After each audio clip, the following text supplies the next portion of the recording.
Selamat sore, perkenalkan nama saya Aldo Putra. Jadi pada kesempatan kali ini saya akan mempresentasikan materi dari mata kuliah ekonomi makro yang berfokus pada 2 topik penting. Di sini saya memilih materi inflasi dan pengangguran.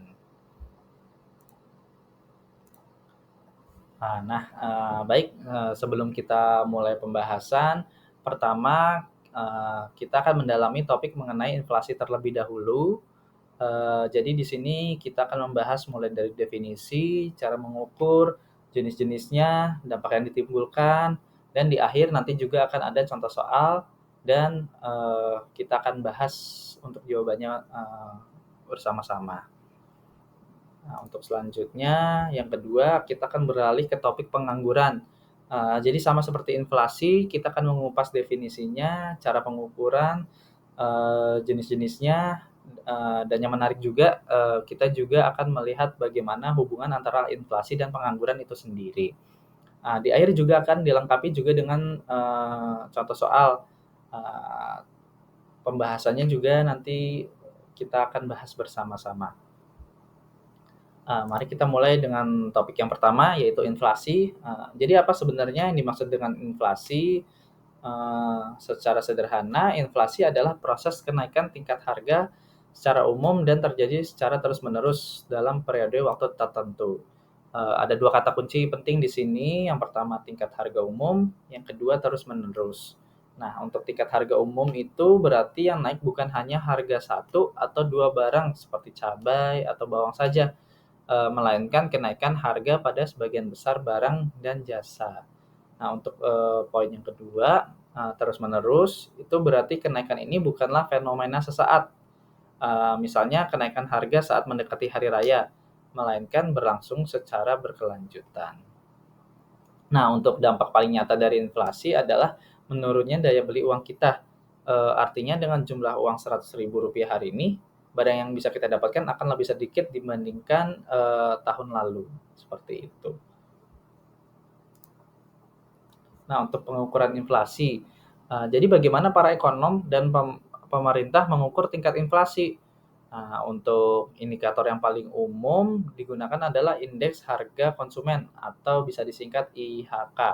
Nah, untuk IHK ini pada dasarnya mengukur harga rata-rata dari barang dan jasa yang umum dikonsumsi oleh rumah tangga, seperti makanan, pakaian, biaya transportasi, dan sebagainya.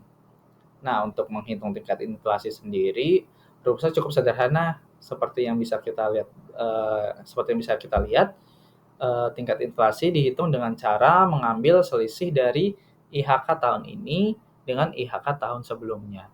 Kemudian dibagi dengan IHK tahun sebelumnya, lalu kita kalikan 100%. Nah, untuk jenis dan penyebab inflasi. Inflasi tidak terjadi begitu saja. Berdasarkan penyebabnya, kita bisa membaginya menjadi 2 jenis utama. Yang pertama adalah demand pull inflation atau inflasi karena tarikan permintaan.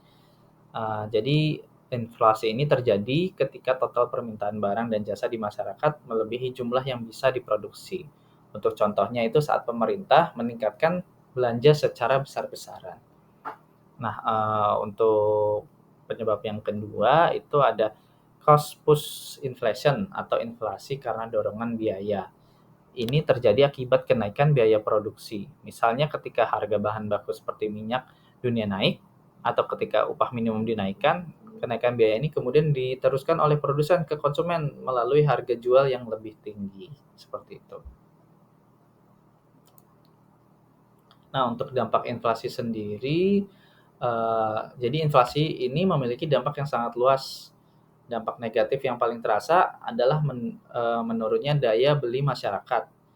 Jadi bagi mereka yang memiliki pendapatan tetap, contohnya itu seperti pensiunan atau, pegawai negeri ya, PNS, inflasi akan sangat merugikan karena nilai real gaji mereka menurun. Nah, inflasi juga merugikan para penabung dan pemberi pinjaman. Nah, selain dampak negatif, sebenarnya inflasi sendiri memiliki dampak positif. Ada pihak yang diuntungkan, yaitu para peminjam atau debitur, karena nilai utang mereka secara real menjadi lebih ringan. Nah, kita sudah sampai ke contoh soal. Uh, jadi untuk memahaminya lebih dalam lagi, mari kita coba contoh soal berikut. Nah, jadi Badan Pusat Statistik di negara ABC mencatat data indeks harga konsumen sebagai berikut, yaitu IHK pada tahun 2023 sebesar 120,5, IHK pada akhir tahun 2024 sebesar naik menjadi 129,8. Nah, pertanyaannya sendiri itu berapakah tingkat inflasi tahunan di negara tersebut untuk tahun 2024? Langsung saja kita jawab bersama-sama. Pertama, kita identifikasi data yang kita miliki. Kan tadi kan udah ada tuh diketahuinya untuk IHK tahun 2023 adalah 120,5 dan IHK di akhir tahun 2024 adalah 129,8. Nah, kita tinggal masukkan angka-angka itu saja ke dalam rumus yang sebelumnya kita bahas. Jadi 129,8 dikurangi 120,5 dibagi dengan 120,5, lalu hasilnya dikalikan 100%. Di sini untuk selisihnya itu ada 9,3. Jadi 9,3 kita bagi dulu dengan 120,5, hasilnya itu sekitar 0,07717. Nah, setelah habis itu kita kalikan 100% dan kita mendapatkan hasil akhir sekitar 7,72% setelah dibulatkan ke atas ya. Seperti itu. Jadi jawabannya untuk tingkat inflasi di negara ABC pada tahun 2024 adalah 7,72%. Yang bisa kita kategorikan itu masih inflasi ringan, seperti itu. Nah, kita sudah sampai ke materi selanjutnya, ke materi pengangguran. Jadi apa itu pengangguran? Seseorang disebut pengangguran jika ia termasuk dalam angkatan kerja, tidak memiliki pekerjaan, dan yang terpenting secara aktif mencari pekerjaan. Jadi untuk contohnya misalnya seorang mahasiswa atau ibu rumah tangga yang tidak bekerja, mereka tidak dihitung sebagai pengangguran karena mereka tidak sedang mencari pekerjaan. Mereka itu masuk dalam kategori bukan angkatan kerja, seperti itu. Nah, untuk pengukuran pengangguran, cara mengukur pengangguran sendiri ini adalah dengan menghitung tingkat pengangguran. Nah, rumusnya jumlah penganggur dibagi dengan jumlah angkatan kerja, lalu dikalikan 100%. Ingat, untuk pembaginya itu adalah jumlah angkatan kerja, bukan total penduduk atau total penduduk usia kerja. Nah, untuk jenis-jenis pengangguran sama seperti inflasi. Jadi pengangguran juga memiliki beberapa jenis. Yang pertama pengangguran friksional. Jadi pengangguran ini penganggur yang normal dan bersifat sementara. Contohnya adalah sarjana yang baru lulus dan sedang mencari pekerjaan pertama mereka.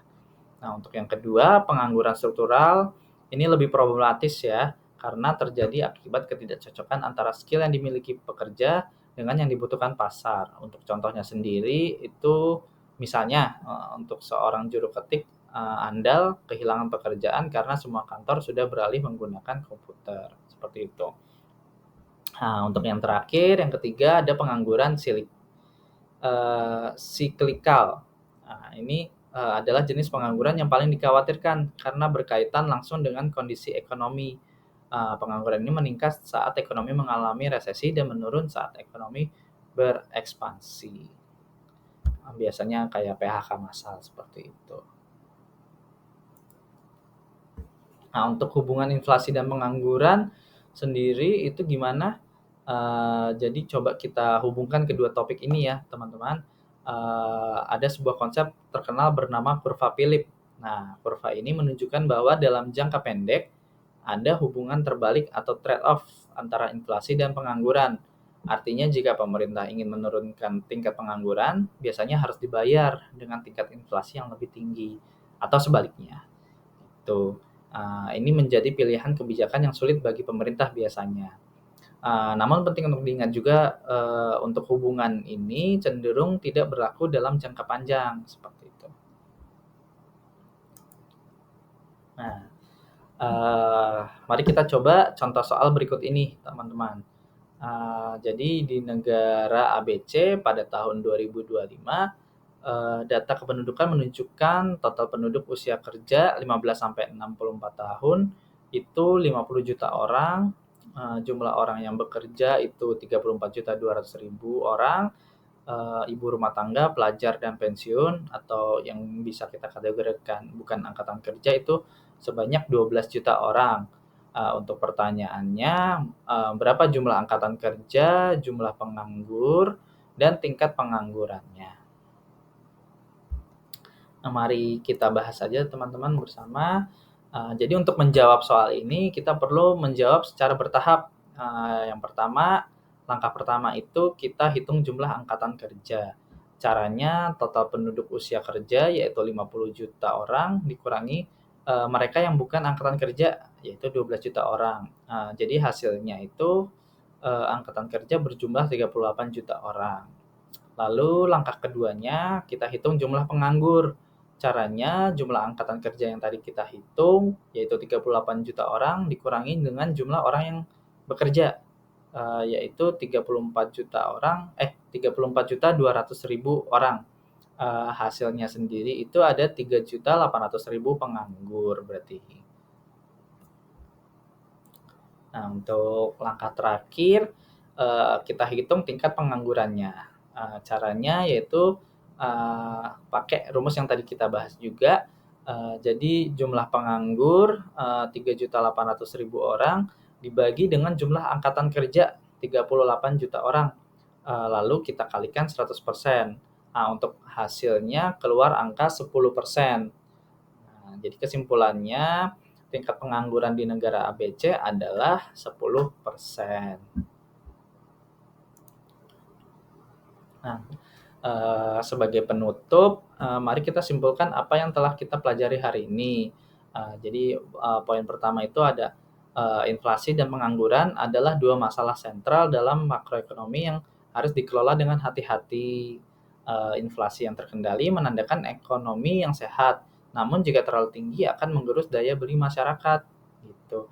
Nah, yang selanjutnya pengangguran yang tinggi menunjukkan adanya sumber daya manusia yang tidak termanfaatkan dan dapat menimbulkan masalah sosial. Nah, untuk kesimpulan selanjutnya itu pemerintah seringkali dihadapkan pada sebuah trade-off dalam jangka pendek antara mengendalikan inflasi dan menekan angka pengangguran seperti yang digambarkan oleh kurva Philip yang sudah kita bahas tadi.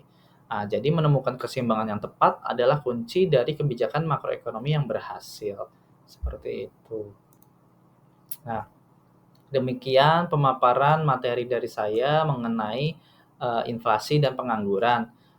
Semoga apa yang saya sampaikan dapat bermanfaat dan menambah wawasan kita semua. Mohon maaf apabila ada salah kata saat memberi materi. Terima kasih banyak.